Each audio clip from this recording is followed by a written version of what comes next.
Hi, everybody. Welcome to Mormonish. I'm Rebecca. And I'm Landon. And we have the amazing Megan on with us today. We have been trying to coordinate this for a while, haven't we?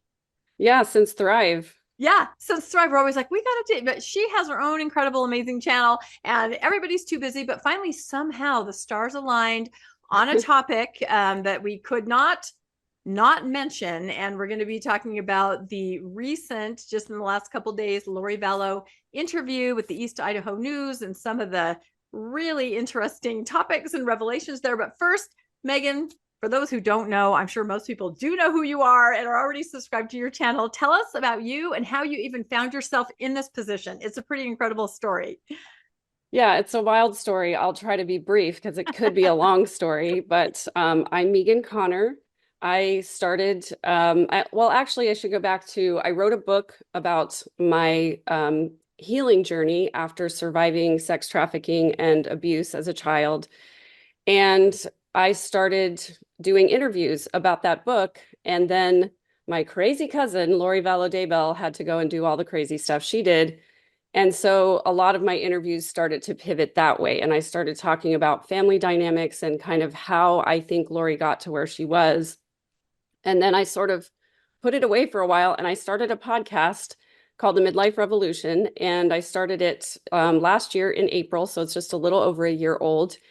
And of course, I couldn't stop talking about the trial and the case because, for one thing, it's so complicated to help people understand, but also because I think there just are so many different factors that contributed to Lori and Chad and how we got here and how they became who they are.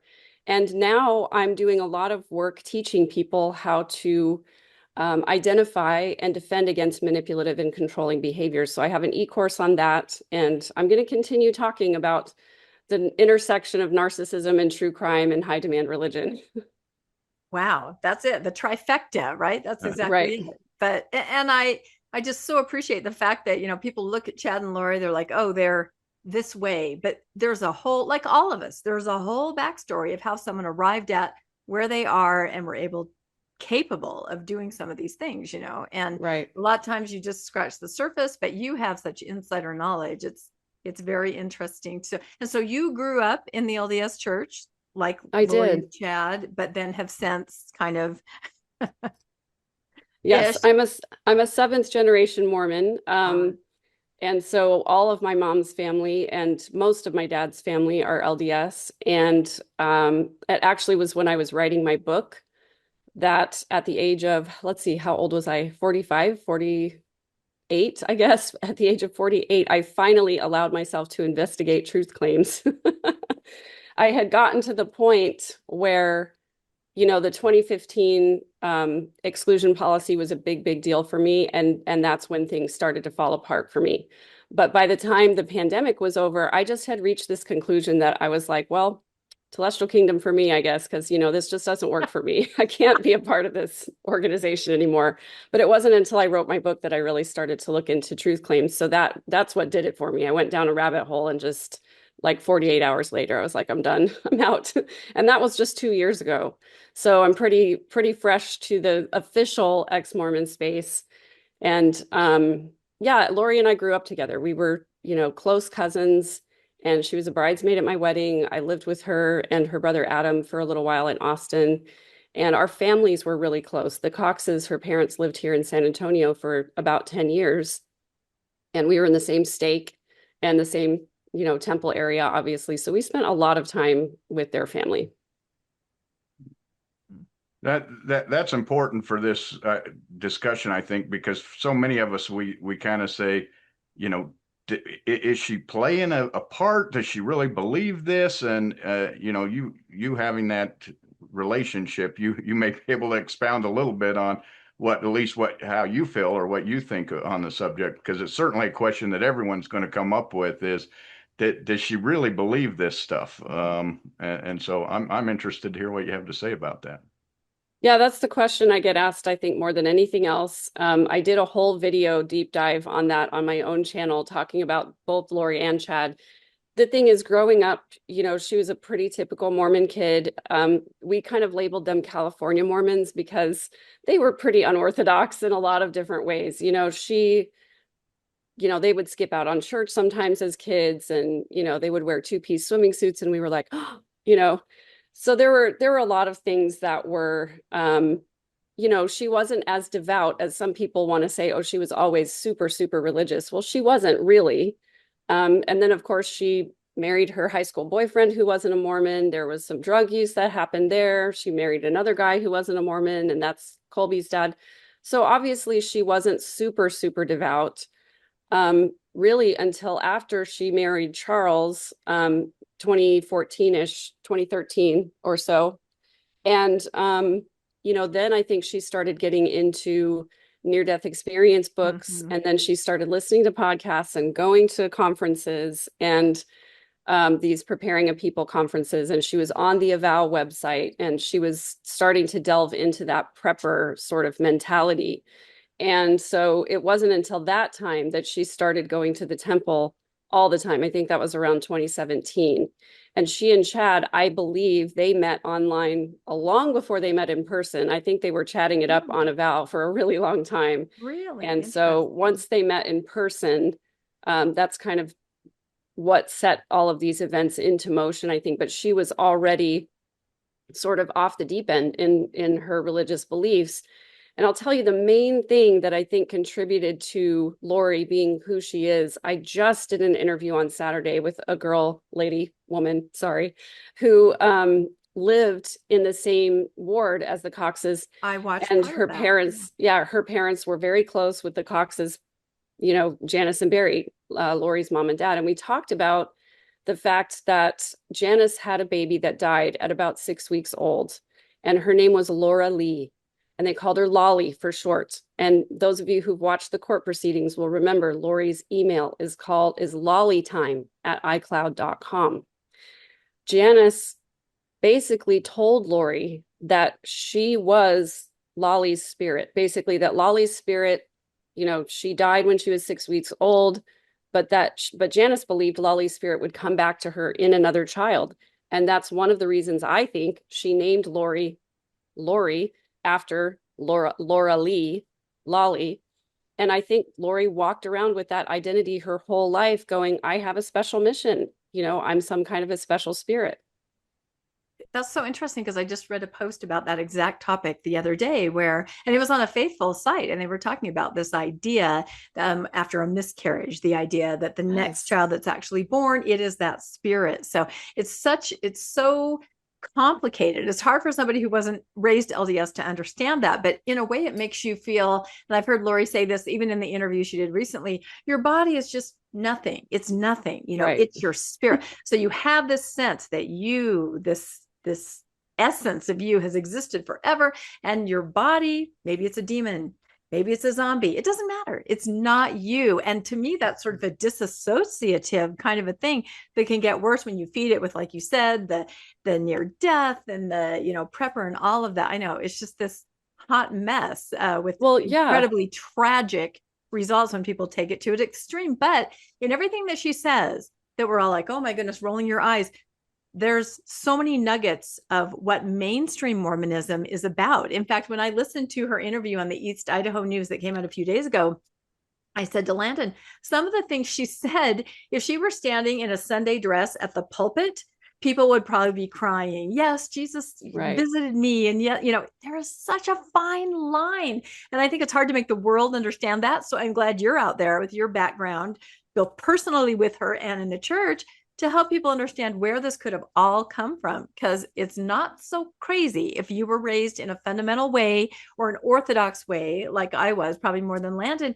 A lot of those things sound very familiar, although taken to a tragic and horrifying extreme in this case. Right. It's all very Saturday's Warriors, when you have this idea that there are spirits in heaven that are waiting to come down to earth, the Saturday's Warrior thing is kind of like, is it my turn to go to earth? And, so when a spirit comes into a body and then immediately not immediately, 6 weeks later dies, I think there probably are a lot of mainstream Mormons who believe that possibility. And I was told that when I had a miscarriage as well. And to me, it was kind of comforting because I hadn't been sealed to my husband at that point.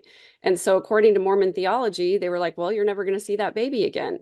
So when family members tried to comfort me by saying, well, maybe that baby will come back to you in the body of your next child or whatever, I thought that was kind of weird, but it was a little bit comforting to think of, So I was going to say those, coming back and spirits coming back into different bodies isn't really an LDS theology mainstream. But then we see these books that are coming out on the near-death experience and stuff that a lot of people are reading that does kind of make it mainstream. So do you think her maybe not being as Orthodox Mormon growing up, that let her then open her mind to some of these other more, far out beliefs in Mormondom, rather than saying, oh, this isn't really a teaching here that most people would believe?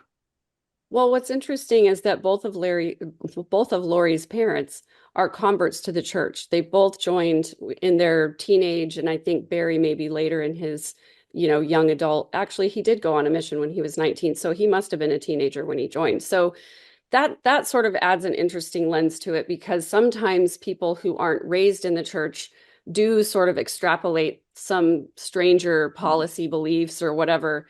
But I think she was really taught this belief about spirits and bodies and all of that by her mom. I think her mom did have some kooky beliefs. In fact, the person that I interviewed, her name is Kirsten, said that they had to ask her to stop bearing her testimony in the main meeting because she kept saying things that were so outlandish. And so then she would go into Young Women's and bear her testimony in there. Wow, where they're even more vulnerable, right? Right, exactly. So yeah, that's the problem with open mic testimony meeting, isn't it? Yeah, open mic Sunday, yeah. No, but I like, I like what you both said, because you're right. If you're not completely grounded in the hardcore, doctrine, these other things are attractive because they're kind of exciting. They're kind of the things that give you goosebumps, And I was kind of raised in a similar way, not that spirits would come back, but that spirits were all around us and you could talk to them. My parents were heavily into genealogy, to the extreme where they would say, oh, Rebecca, don't sit in that chair. Great grandmother was just there, sitting there talking to me, giving me, names that I could take to the temple. So I was raised with that, just kind of, to this day. My childhood home has since been sold, but even in my 50s, I was afraid to go in the basement. The last time I visited, that's where my parents' genealogy offices were.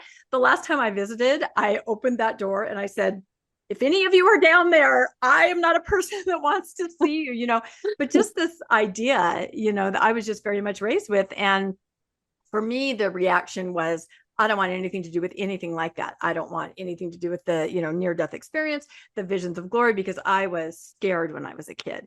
But to other people, it's the goosebumps, and for those of you that haven't heard of Visions of Glory, oh my gosh, Tom Harrison, LDS, works for the church, still works for the church, I think, and wrote a book about his near-death experience that just blew up. Everybody reads it. In fact, I saw another post today, a BYU student that said, help, my religion teacher just held Visions of Glory up and said, everyone needs to read this. This is in a BYU religion class this week.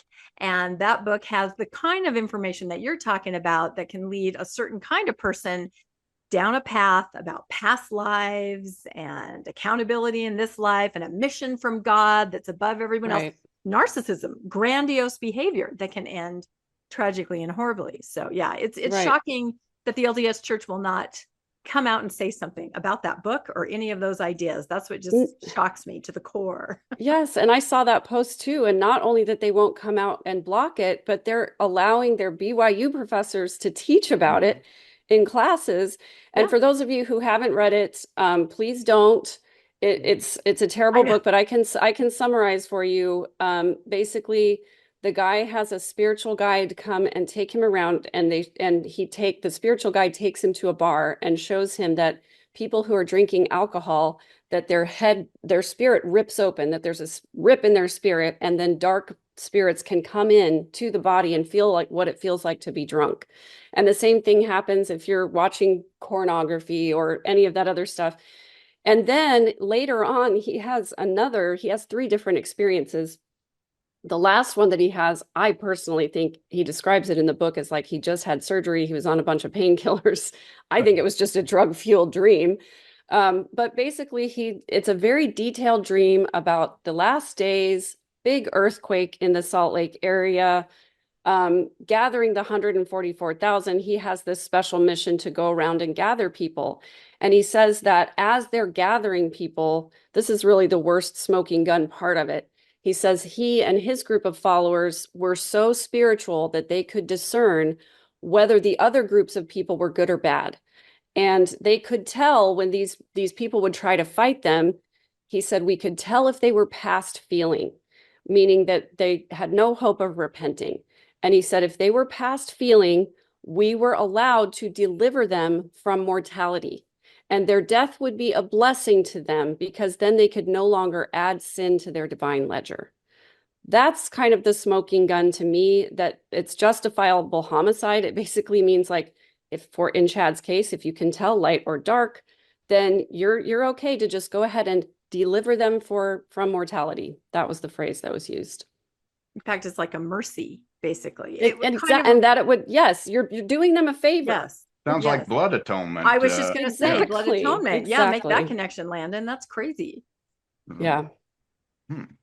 Yeah, because in blood atonement, it's the same concept. Kind of Brigham Young's rhetoric took that over the top back in, Salt Lake in the mid 1800s. And, it was basically like some people are so sinful, kind of what you just said, that the only thing that they can do as a mercy is they should die. And then they can go to their judgment later where they can, in some way repent. There's no way to repent of what they've done here on earth. The problem, of course, comes about when you have somebody like Chad and Lori looking at somebody and saying, yeah, you're one of those dark ones, or, you become that judge, jury, and executioner of that. And you're such a narcissist that you believe you really can see it. So that mindset, that's incredible to even believe. I got the feeling as I watched the interview, it reminded me very much of Gnostics.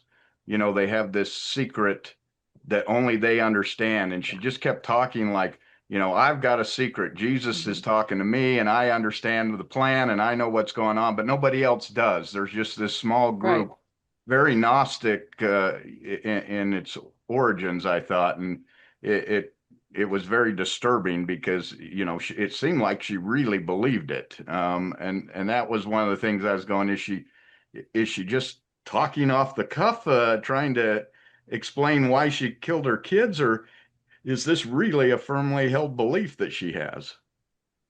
Well, I think it's an interesting contemplation. She does have a diagnosis that includes hyper-religiosity and delusional disorder. So obviously, I like to refer to it as just a big bag of cats up there to begin with. But when she gave her allocution statement at the end of her first trial, it was a wild and crazy, ridiculous thing. And when she was finished with it, the judge, I think, put it best. Judge Boyce said, it's clear that you went down a religious rabbit hole and you're still down there. And I think that really explains it. She has deluded herself into this alternate reality so much that she really does believe it. And that's where she has to live, because accepting the reality of what she's done would absolutely break her in half, I think. I don't think she would survive a break like that. Oh, I'm sure you're right. I'm sure your brain does something to protect you when it's so horrific. In some cases, it's like amnesia. You don't remember. In this case, living in a completely different reality. But again, it's not so far away from what they actually say at church. They say milk before meat. We know some things, but there are other things we can know someday, or, before you go to the temple, you'll find out these things, and certain people have certain knowledge. And so there is this idea of, things that are hidden, things to be discovered, things that if you're righteous, you will know, there's like this, like an MLM, you're climbing the level. So I think a lot of people feel that way. They're looking. I have said this before. I had a professor in my honors Doctrine and Covenants class. Yes, I did take honors, who said there's a secret section in the D&C. And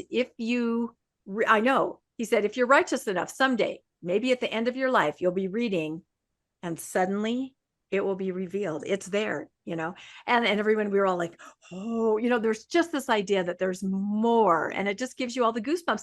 That's the mysticism, the magical part of Mormonism that people can get really attracted to, but it can take such a dark turn. Right. And we're encouraged to go seek for further light and knowledge. Mm-hmm. We are encouraged to do that all the time. In fact, we're encouraged to go to the temple and seek revelation that's just for us. And that's exactly what Lori did. She said, Jesus came to me in the temple. He appeared to me and told me I had this special mission. And so it really isn't that far away. And I think that's what's scary about it, and why I keep talking about it, is because I still get people that will come on my channel and say that Visions of Glory is a good book. I got a ton of comments when I did my recap of Lori's interview. I just put her on mute and read the transcript because I didn't want to listen to her voice anymore. But I still got comments from faithful Latter-day Saint people who are saying this has nothing to do with the church. She is not a mainstream believer, all of this stuff. She started out that interview by saying, you're LDS, Nate, and I'm LDS too. Yep. Putting it on level playing field. And then went on to say to Nate, when you're ready, I'm happy to enlighten you to the things of God. I was like, how arrogant can you possibly be to tell another person, obviously you just don't know as much as I do, and I can enlighten you. Well, I think even the leadership of the church seems to be playing into this, because we saw Wendy Nelson with that talk that she gave where she said, if you knew that Jesus had come back and that he'd met with his that left you going, is she saying that happened, or is she not saying that happened? People believe that she's saying it. And people that believe it say, oh, she's winking, she's saying it's happened.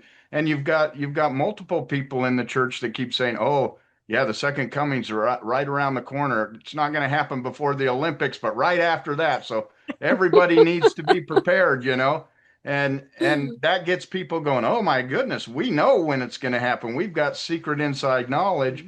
Who is this group that knows all this stuff? And I know a lot of people who believe this stuff and think that they have an inside, and they're active believing members. Mm-hmm. Yeah. And that's the thing that is really scary to me, is that high demand religion both attracts and creates people with mental illness, because it gives, let me just say, people with personality disorders, generally speaking, there's a lot of black and white thinking, and there's a lot of inflexibility or inability to change your opinion when you receive new information. And so the church, which offers an answer for almost everything, it's very attractive to black and white thinkers, because they think, okay, well, I have an answer for this. I have an answer for this. When I don't have an answer for it, I'm going to put puzzle piece A and puzzle piece R together and come up with Q, and so I think that's where some of these, questionable beliefs come from. But also the leadership of the church doesn't do enough to denounce these offshoots and crazy things. I think they're afraid to, because they're going to alienate some members, but by the same token, they could say, at the very least, they could say, no extra church, don't go to any conferences, but they don't want to say that because the people running the conferences pay tithing on the money that they get from the conferences. So they're really in a tough spot here. But I would think, now this is what I'm hoping. So I remember you covering, Rebecca, the Gospel Topics essay that got released last month about violence in the scriptures. Yeah. I also did a video on that, because I was like, are they finally saying something without saying something? No. Because Be Like Nephi was all about Lori's last trial. The scriptures were being quoted, and the prosecutor was talking about being like Nephi. So I was hoping, like, maybe this is a little bit of a thing to say, violence in the scriptures, but not for just regular people. Regular people shouldn't do that. So I thought that was maybe a little step in the right direction. But now that Lori has literally invoked the name of President Nelson in a very public way, yep, are they going to finally say something really now? Yeah, and that's why I thought it my was important. question. Yeah, no, I thought that was important to talk about. And the interview we're talking about, I'm going to link it in the show notes here. It's not very long, it's just over an hour and a half. But I've never heard her in this way, just talking to the reporter Nate and saying, like you said, you're LDS. Yeah, you listen to conference, don't you? You listen to the words of President Nelson. He said this. It's obvious that President Nelson is who is guiding her, who she considers to be the religious authority. And you're right. How does the LDS Church let that slide? People are listening to this. And not only that, but she says she's writing her own scripture. Like Jesus has told her that her experience and everything she's doing in her special mission, because for those of you who don't know, I'm sure everybody does, she's been reincarnated over and over in special missions. And now she's in this one, and it's going to be scripture for the modern day. It's going to be incredible. So, will the church say something? And then she said, and I love to get your take on this, Megan. We talked a little bit about it before we started filming. She said, as far as I know, I'm still a member of the church. And that's got a lot of people talking. And I posted about that. People have said, you're irresponsible to say she is. I said, I'm not saying she is. I'm saying she thinks she is. And we have some leaked proof, don't we, that Chad received a letter when he was incarcerated saying there was going to be a court inviting him to submit written, a statement. We don't know exactly, do we, but we assume he's been excommunicated because we do have that letter. Right. We do. And I say we just because I think like the podcasting community that talks about this case, right?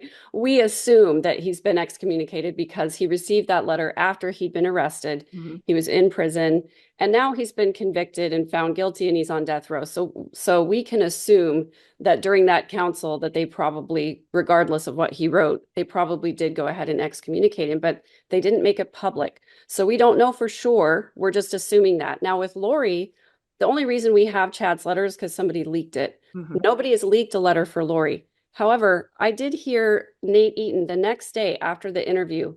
He hinted that she was lying about that, mm-hmm. but he didn't elaborate. And so we don't know if he has an inside source. We don't know if somebody from the church called him and said, no, she's not still a member. We don't know. But here's the thing. I would think if the church had excommunicated Lori, I would think they really, especially now, would want people to know that, because there are faithful members coming into my comments saying, I've heard stuff like this from the pulpit on Open Mic Sunday. Some of the stuff she says kind of makes sense. I'm like, no, please stop.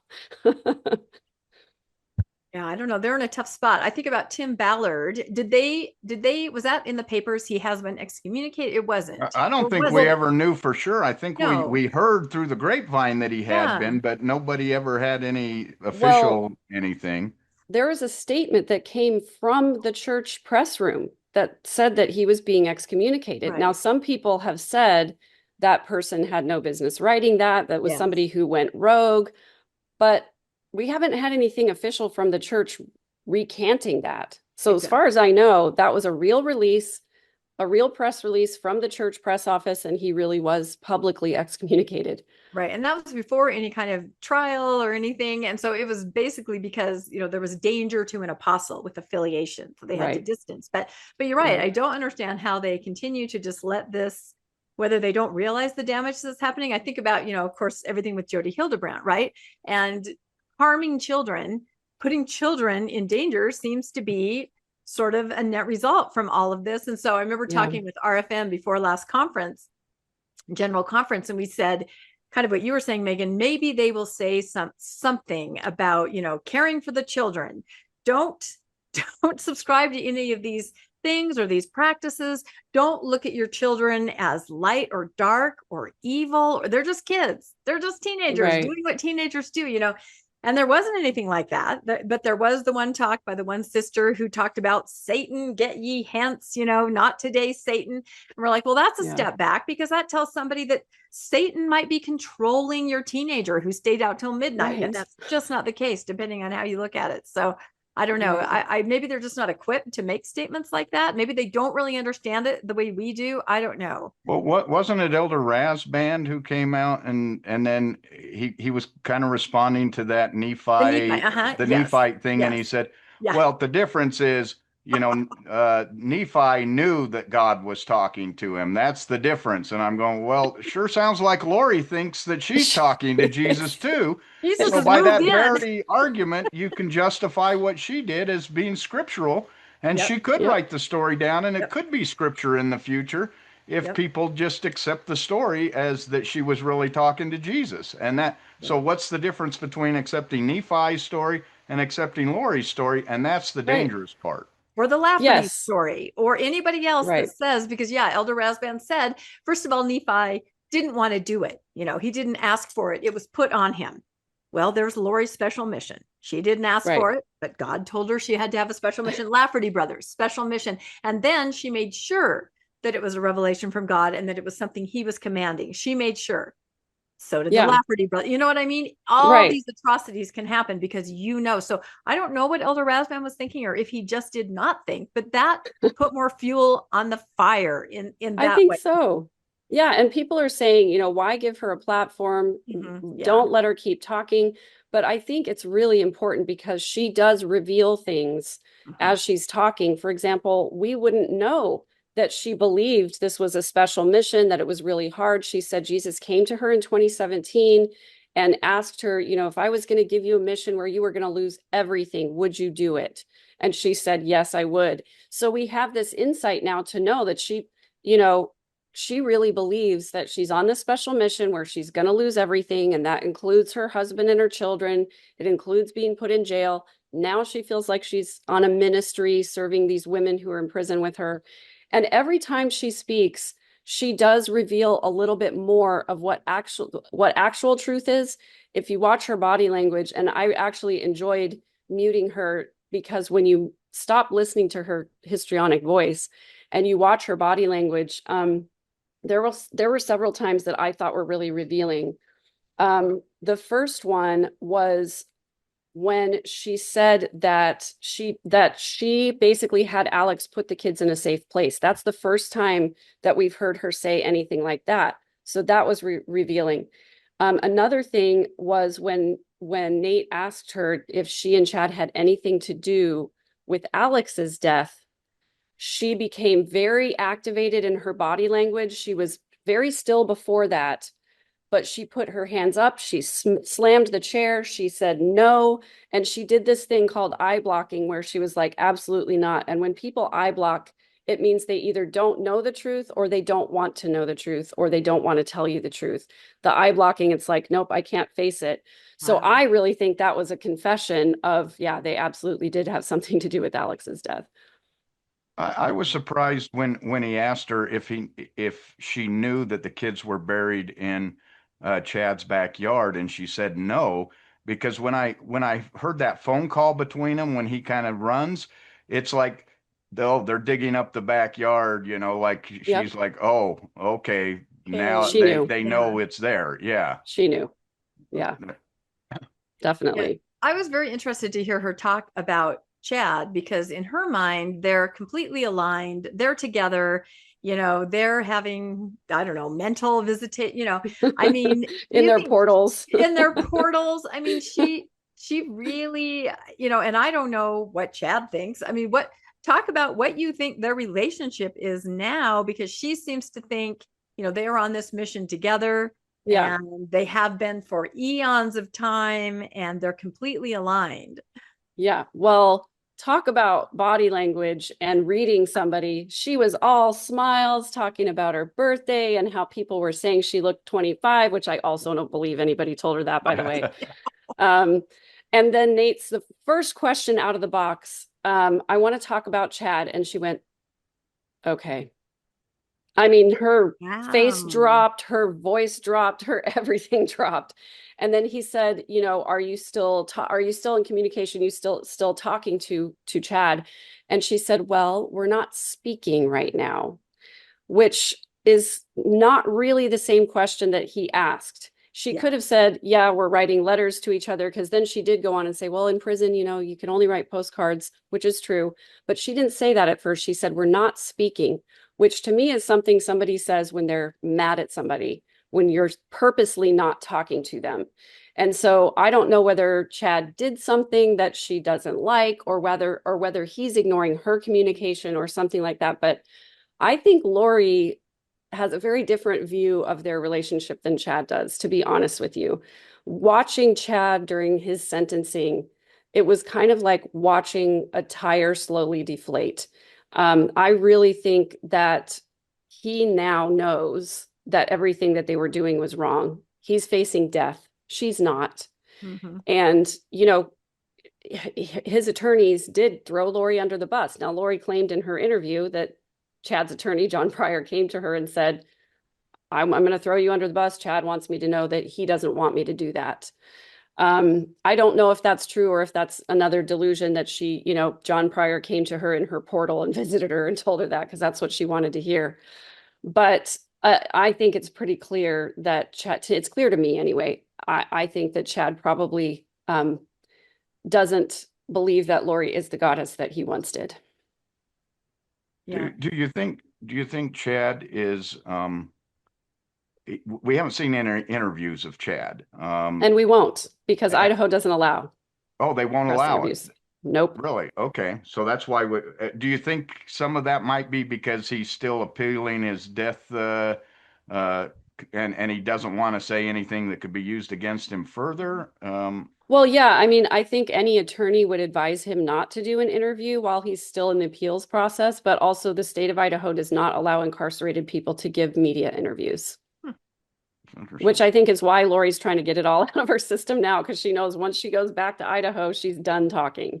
She's going to be done talking, and no one will bring her M&Ms. Yes, I told Brandon, right. Oh no, peanut M&Ms are my favorite candy. Oh no. Oh man, I even actually have some M&Ms over there. They're peanut butter M&Ms, but I should have brought them on to eat and share with everybody. Make my shopping list. What was the I guess the feeling in the family when the first husband got killed, and then there was the shooting of the taking a shot at, what was it, a brother-in-law, son? The nephew-in-law. Yeah, it was the nephew-in-law. Yeah, Lori's nephew-in-law. So the first murder was Charles Vallow. That was in July 11th, actually, of 2019. And the thing that a lot of people maybe who followed the case don't know or understand is that Lori's brother Alex had a history of enacting violence against her romantic partners. When she divorced Joe Ryan, she alleged that he essayed the kids. There's dubious claims. We could go down a whole rabbit hole that way, but we won't. But after that whole court case concluded, Alex, when they were at a custody exchange, Alex attacked Joe Ryan and hit him with a taser. And the family story is that his plan was to tase him, throw him in the trunk, and go dispose of him somewhere. And at the time, I was like, that's insane. And he got sent to prison. He went to jail for that. But at the time, the rest of Lori's family was like, oh, well, he was justified because of who Joe was. They thought, well, good for him, good for Alex for doing that. He got his comeuppance. Because that was after the trial where he was acquitted of those charges. So, when Lori started, she has this pattern of when she's done with someone, she makes up a whole story. So she started telling her family that Charles was cheating on her, and she had family members help her while he was on a business trip. She went to the airport and took his truck, so he didn't have a way to get home. She stole $50,000 out of his business bank account. I guess it was a joint account because she had access to it, but she took that money out and put it in her own account. And she was telling everybody, he's terrible. He's been mean to Tylee.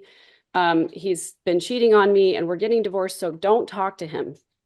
So Adam, her other brother, was the only one in the family that would actually talk to Charles and listen to him. And Charles was telling the whole family, Lori's gone crazy. She's saying that I'm possessed with this evil spirit named Ned. He was trying desperately to get help. And the majority of Lori's family just cut him off and wouldn't listen to him. So they helped Lori and Alex to isolate Charles. And then Alex shot him, and he claimed self-defense. And the family went, oh, he's a hero. He protected Lori from, this horrible person. Meanwhile, there were many of us in the family who were like, No, that was not self-defense. Like that had to have been premeditated because of the way she was acting beforehand, this pattern of behavior that she has. So there was a big split in the family and people were not talking to each other. And Adam got cast out of his parents' home and they told him not to come back. So it was a big deal. But that's when this whole thing started. Those of us who believed that Alex had just killed Charles and that it was a setup, it was not self-defense. We were kind of holding our breath, trying to figure out what was going on and are they going to be arrested? But the majority of us didn't have like material evidence to offer the police. It was just, I did call the FBI and say, hey, he does have this pattern here. But, it wasn't anything, I don't think, actionable that they could use. And so once Lori caught everybody off, we didn't really know what was going on or what she was doing. And we didn't even know the kids were missing or any of that stuff. So we were finding things out in the media, just like everybody else was. It was a really just scary, scary time. And I don't think any of us drew a clear breath until after Alex died.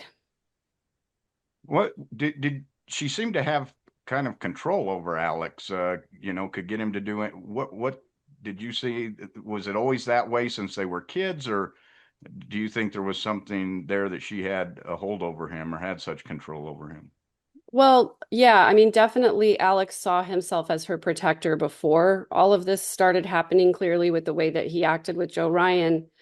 But they always did have I'm just going to say it. They had an inappropriate relationship. It was not normal. It's not normal for a brother to call his sister hot. It's not normal for brothers and sisters to grab each other's body parts and, bump and grind on each other. That's not normal. So beyond that, I have no idea if anything went beyond that, but clearly they were close.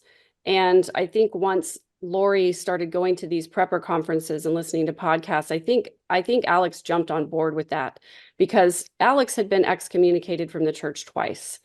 And so it was clear that he really wanted to be good and do the right things, but I think he just wasn't capable of it. And I think what Lori started telling him was, you don't have to worry about all of these commandments that you've broken here, because this life doesn't really matter. She would say, this life doesn't count for me because I've already proven myself faithful in a past life. Chad had told Alex that he was like on his third or fourth life, so that he had a different role in this life. It wasn't for him to prove himself because he'd already done that in a past life. So in this life, it was his job to be Lori's protector and to, help her fulfill her mission because she has this higher mission. So I think that's why Alex was so willing to do whatever they told him to do, because he really wanted to be spiritually acceptable. And Chad gave him a patriarchal blessing just a short time before he died, and basically told him his sins were forgiven him and that God accepted him, and he was weeping. And you can see where somebody who wanted to be faithful and wanted to be accepted by God, somebody who he believes has special spiritual powers because he's had near-death experiences, gives you a blessing and tells you God forgives you. That's an incredibly emotional thing for someone who wants to hear that and needs to hear that, but she'll never be able to convince me that Alex's death was natural. Just don't believe it. Oh, you think Alex was not natural? Yeah, that's kind of what her body. No, yeah. So Chad's wife, Tammy, had died. They deemed it natural causes originally. And then when things started to get suspicious, there was that shooting attempt against Brandon, who was, follow me around the table. Lori's sister is Stacy. Stacy died very young, but she had a daughter named Melanie. So that's Lori's niece, Melanie. So we call her Melanice because Lori also had a best friend named Melanie. But Melanie was married to Brandon Boudreaux. Early on, before Charles was killed, Lori convinced Melanie that Brandon was gay and she needed to divorce him. So they ended up getting a divorce. And he also had a large life insurance policy. So during Chad's trial, it came out that Lori basically told Zulema, who was one of the other group of this little coven of witches or whatever you want to call them, she had told Zulema, don't worry, Melanie has enough money for all of us. And so that shooting attempt against Brandon, they proved in court that this was the most recent case, that Alex borrowed Lori's Jeep and went down there and tried to shoot him. And so that was all part of the plan, I think. anyway, I got off on a tangent, as one does when you're discussing this case, and I It's forgot such what a the question tangled was. web. No, it's It was absolutely. that was his death natural? I mean, it was certainly Oh, suspicious with the Alex's. time, or Alex, Right. but yeah, I thought I heard that So, he actually had some sort of lung Heart disease or attack or something like something. that. Yeah. well, we can talk about that. So it was after Brandon's shooting. Brandon got a private investigator involved, and they started putting all these puzzle pieces together. That's why I went down that rabbit hole, because then they decided to exhume Tammy's body, because they were like, okay, she died. They got married 2 weeks later. What's going on here? So they exhumed Tammy's body on December 11th, and Alex died on December 12th. He had a bilateral pulmonary embolism, which is a very rare to have blood clots in both lungs.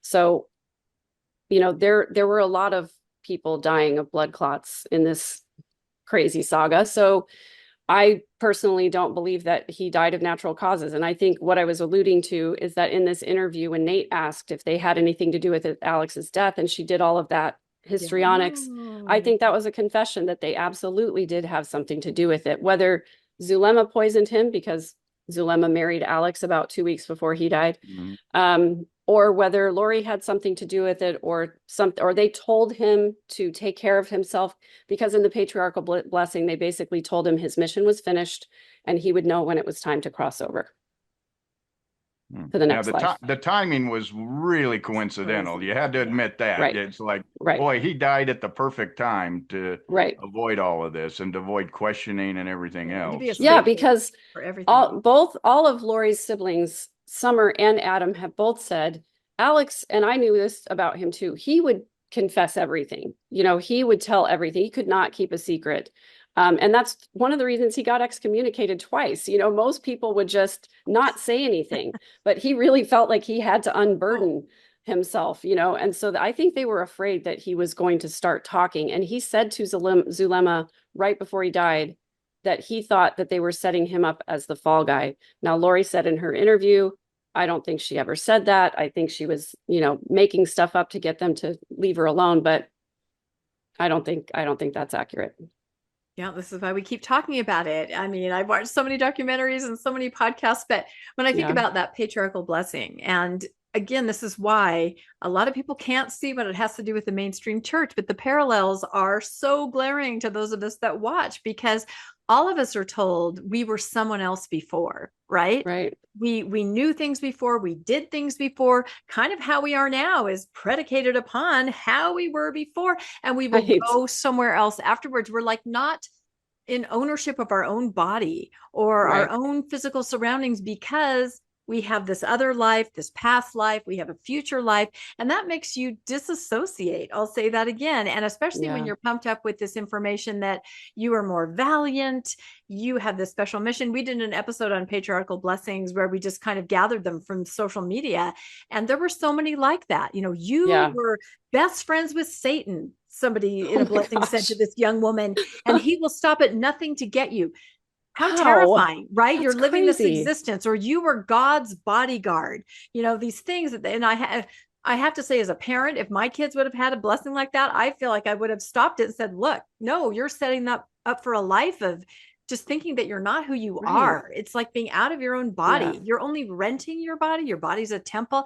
It's a terrible way to live. You're not present, and reality doesn't mean what it means to other people. And because of that, you can commit acts like this because it's a blink of an eye. It's nothing. It doesn't mean anything. You existed before. This is temporary. You go on. So that whole mindset, like we've all said, all of this could be said over the pulpit to some degree or another, and people would be in tears with Kleenexes eating it up. And they do. And this is why we continue to talk about it, because it's so freaking dangerous and nobody else will bring it up at all. Yeah, right up till you kill somebody, you're really a spiritual giant. That's exactly it. That's exactly it. I mean, if Lori had just gotten up at, in sacrament meeting and said that she saw Jesus in the temple, or that she had a special witness, that she was on a special mission, and she ended it there, people would be coming up to her afterwards. Oh my gosh, you're so spiritual. Oh, that's so wonderful. Tell me more.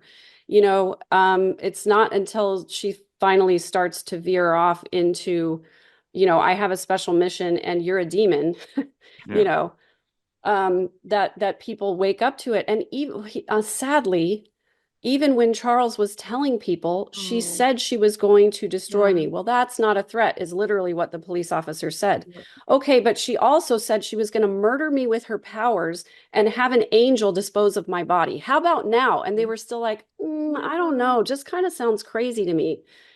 So, Yeah. even when somebody does call someone out and for this wild, crazy stuff, people are like, well, even Janice, her mom said, well, she's not hurting anybody. Just leave her alone. These beliefs aren't doing anything bad for anyone. Yeah, or Jody Hildebrand, or Ruby Frankie. But no, that Right. was in the one documentary I watched where it showed Charles trying to explain to people or to law enforcement. I kept saying, just say it more clear. I was like literally Yeah. talking to the TV, just to explain it. But then I realized, like you just said, you can't. Nobody has a concept that could have real world dangerous consequences. And then when you Right. see Lori at the police station, she's beautiful, she's flirting, she's, oh yeah, we have some problems, and they're eating her what she's saying up. They're just Yes, eating it up. not only She's that, so but good at that. yes, they're telling her she has this pretty privilege. They're Mhm. literally telling her how to get out of it if she gets committed. And so she goes in, she has her interview where they're evaluating her mental health. And I'm sure she said, I never said anything like that. That's so silly. Right. All she has to do is flip her hair and bat her eyes. And, the police are like, there's no way she could really have done anything wrong, Yeah. which is why when Charles was shot and she went to the police station and she did her police interview and she couldn't really explain things in a cohesive way. Mhm. She used a lot of filler language like whatever, whatever, whatever. And the police officer kind of believed her and she ended up leaving with a victim's advocate. They didn't even hold Alex for 24 hours after this happened because she claimed that Charles came at her and tried to hit her and her daughter with a baseball bat. And so Alex, like any rational person would do, shot him. Yep. And they just believed it. Because she's so pretty and sweet and bubbly and a victim. And yeah, hopefully it's a cautionary tale, maybe, and law Well, enforcement in the future, although it's really hard when you're in this scenario because yeah, it's hard. But Nobody could have imagined, honestly, what the right, truth was. You just couldn't. right. you compare this with the Secret Lives of Mormon Wives thing, and you see the active church members going, "Oh my gosh, those women are horrible. They're not really part of our church.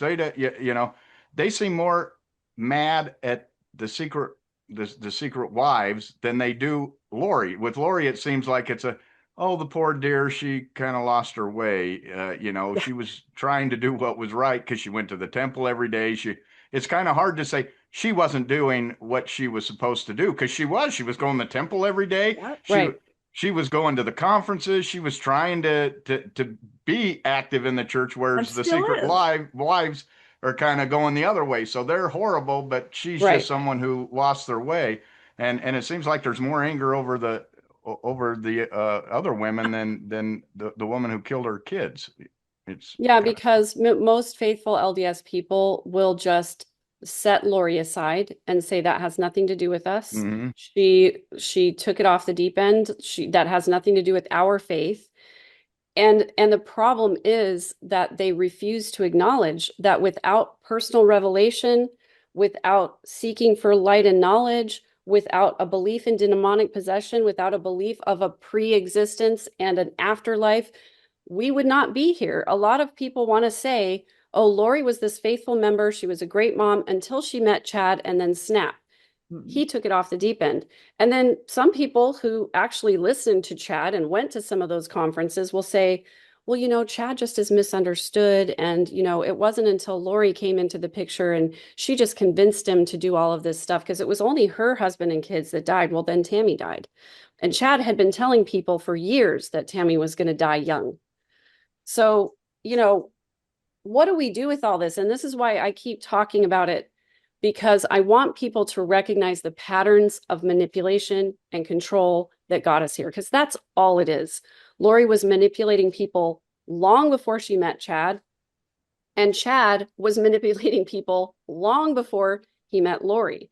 And if we become more aware of these behaviors, the isolation tactics, the triangulation, it really, when you boil it down like that, religion added to it. It sort of gave them a vehicle for it.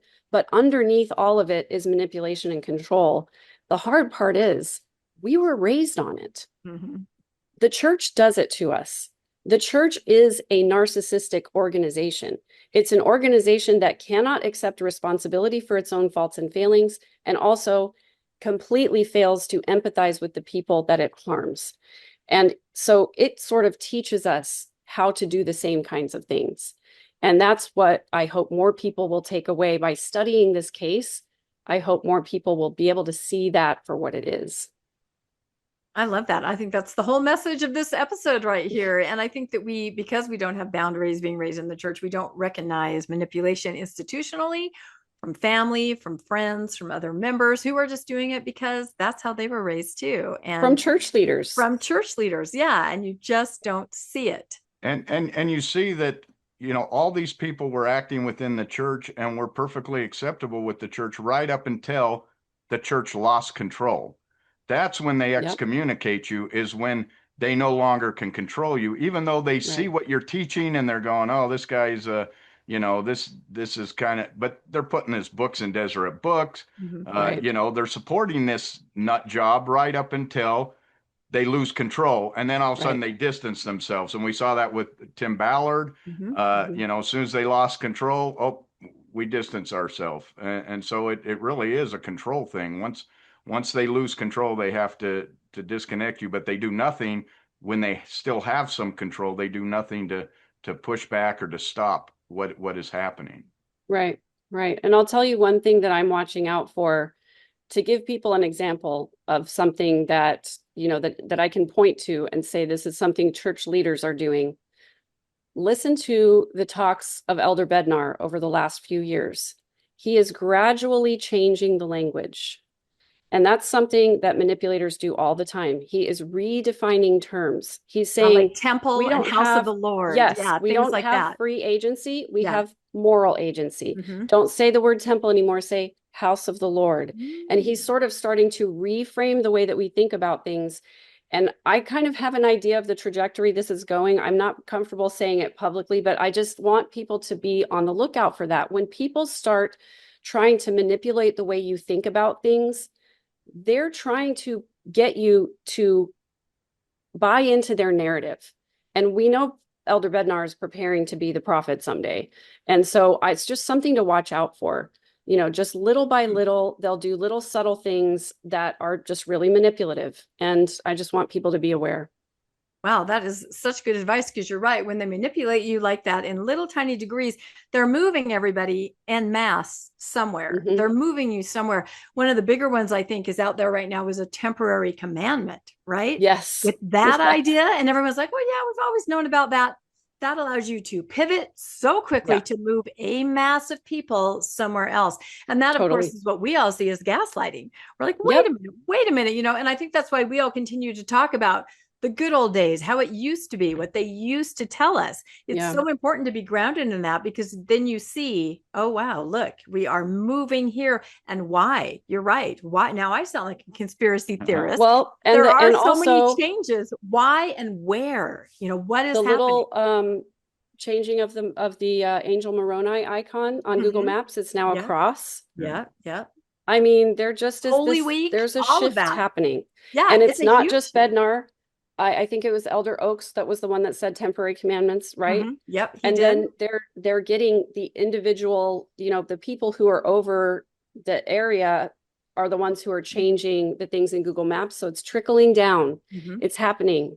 There's a big change that's happening in tiny ways. Yes. Tank top garments. I mean, these all seem small. And, when you get, and I'm sure you get faithful criticism back at you. Why are you focused on this? Why are you talking about this? Right. This is why. It's part of a bigger systemic institutional change that's happening incrementally, tiny little things. And, we saw that in the steeple doctrine, right? Where nobody cared about how high a steeple was.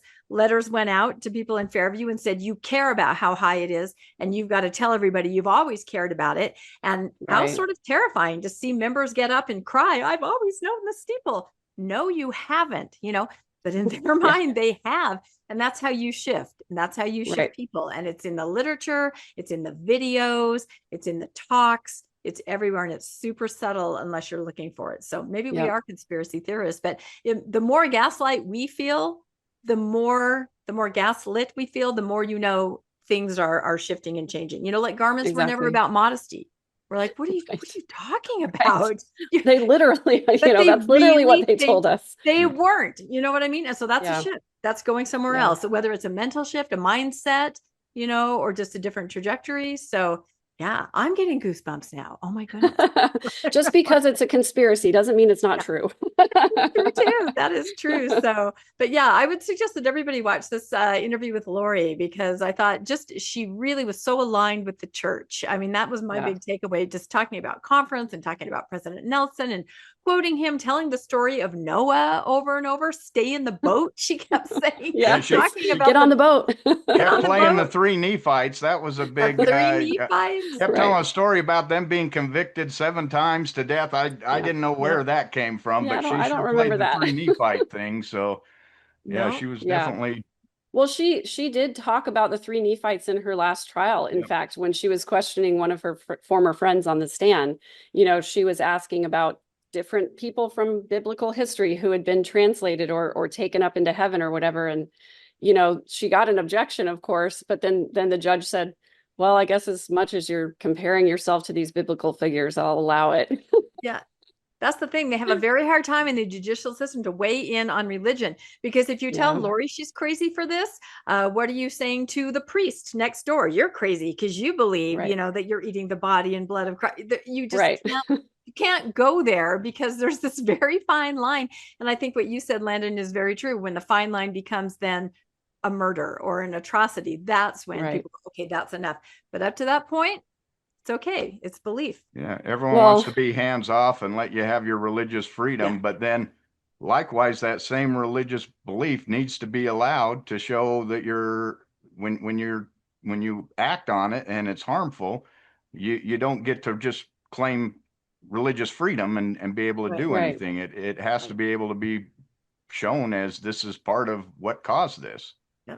Yeah. Unfortunately, throughout the eons, people have committed all kinds of atrocities in the name of religion, and they're going to continue to do so.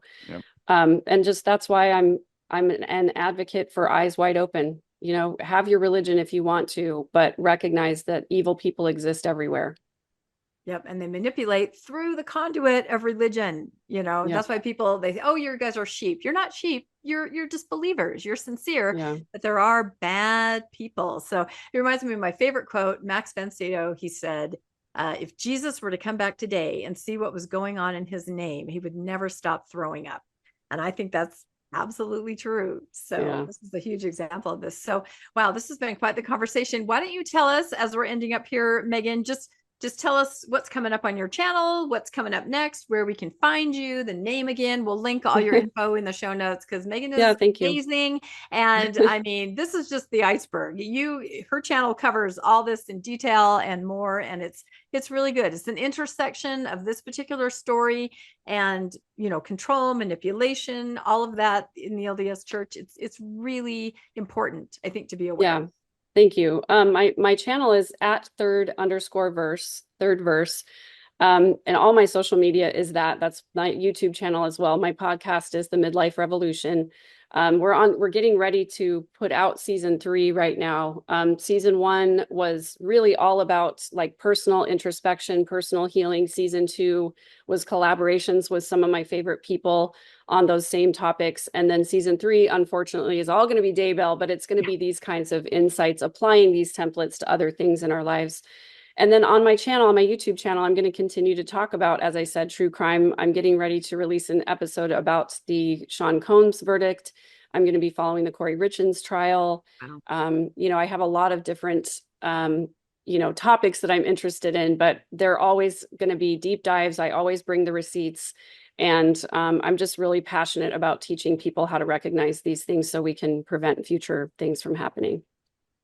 Wow. And true crime is a great catalyst to discuss all of this, right? Because these things exist in every single one of these stories. And it's kind of where a spotlight is shown. Finally, in hindsight, right? After the fact. Right. So, wow, this is just amazing. Yeah. Landon, any final thoughts as we wrap up here? This has been really interesting. And again, such a tragedy. We get caught up in just talking about everything. And then sometimes you have a moment where you're just like, Oh yeah, that's what happened. We actually went on a road trip with a group, and we were in Idaho, and we I guess we were being looky-loos, but we wanted to drive past Chad's property. This was several years ago, and there were signs up, all over. I guess they would not let them put them on Chad's property, but signs with pictures of the kids on the fence, right across the fence, and it's just, we're like, should we take pictures? No, we want to honor it. But yeah, you just, when you really understand what was at stake and what happened, there's no bigger tragedy. It's just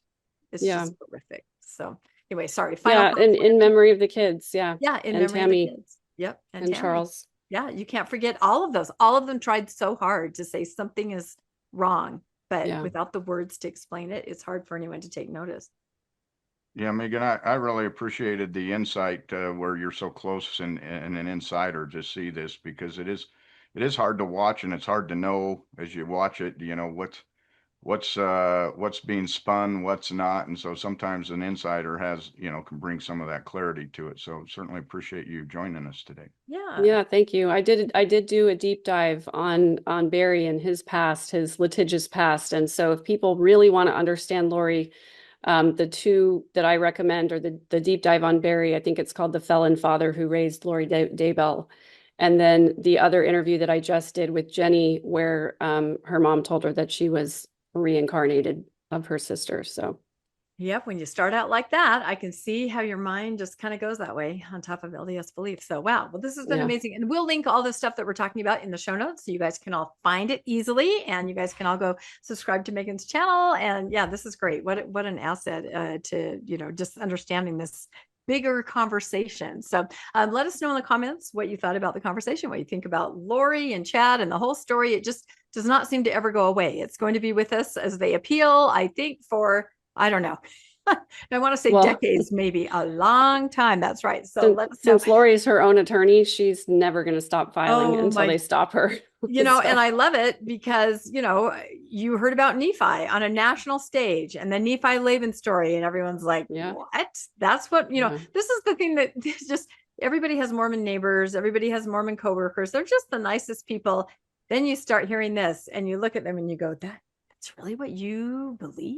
You think, it just, it's kind of like temple building. That happens too. People dig in and they go, really? That's what you do? So anyway, oh my goodness, such a bigger picture. So anyway, like and subscribe to Mormonish Podcast, and also to go sign up for Megan's channel. She's got amazing content there. And if you would like to be notified when new episodes come out, you can hit that notification bell. If you'd like to help financially support Mormonish, we always have links in the show notes to Donor Box. We are a nonprofit, and we just thank you every day. Those of you that do donate, you're so amazing. We have links to our merch store, Mormonish mugs, and that kind of stuff. And again, thank you, Landon, for co-hosting, and thank you finally that we were able to collaborate. And I hope that we get together again, because I love our, kind of synergy. It was a great conversation. It went like that. I'm serious. Didn't we just sit down? No, it's been an hour and a half. So that means it's good. That's great. So thank you, everybody, again, and we'll see you next time on Mormonish. Bye-bye, everybody. Thanks for joining us for another episode of Mormonish. We really appreciate our listeners and would love to hear from you if you have a story you'd like to share. You can email us at mormonishpodcast@gmail.com. You can also find us on Facebook, Instagram, and on our website, mormonishpodcast.org. And don't forget to look for us on YouTube and like and subscribe. Keep joyful, everybody.